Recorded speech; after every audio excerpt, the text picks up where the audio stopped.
Okay, yeah, the business is a mouse manufacturing company. So we developed a new computer mouse for laptops. And it was an idea that I had in the shower of all places, you know. And I was basically often frustrated at home, sitting in my living room with a laptop, and I just really didn't like using a touchpad. Yeah, I had this idea that maybe you could make a mouse that worked well on the laptop surface itself.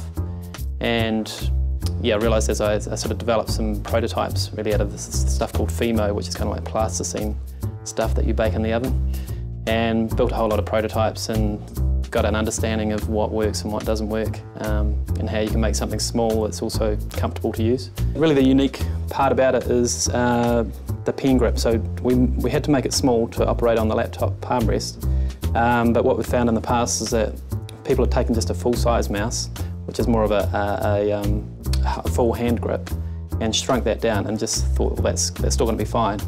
But what actually happens is you get this thing called claw grip, where you're holding this little thing between your fingers, and after 10 minutes use, your hand sort of cramps up. So what we discovered is that to make it small and comfortable, we had to change the grip, more related to a pen grip, so you could actually use it for hours on time without getting any cramps or discomforts.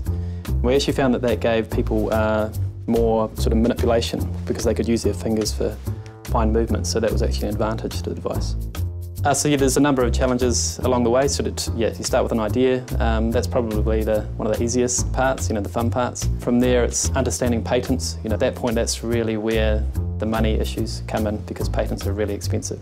There's only really so much you can do by yourself, so it is about reaching out, finding the people that can help you and getting them on board. With Kiwibank, it really started with my personal accounts with Kiwibank. We had a mortgage with Kiwibank, and then just really when we were launching the business, that was pretty much the same time that Kiwibank was launching their business side of their banking. So we kind of grew with them actually as they were developing it. We're on track with the growth that we were projecting. We're basically hitting the higher volumes now as we move into retail, and we've had some really big deals even in the last couple of weeks with some of the largest retailers in the US. So some pretty exciting times as the big players get involved, and the sales, should be incredible volumes.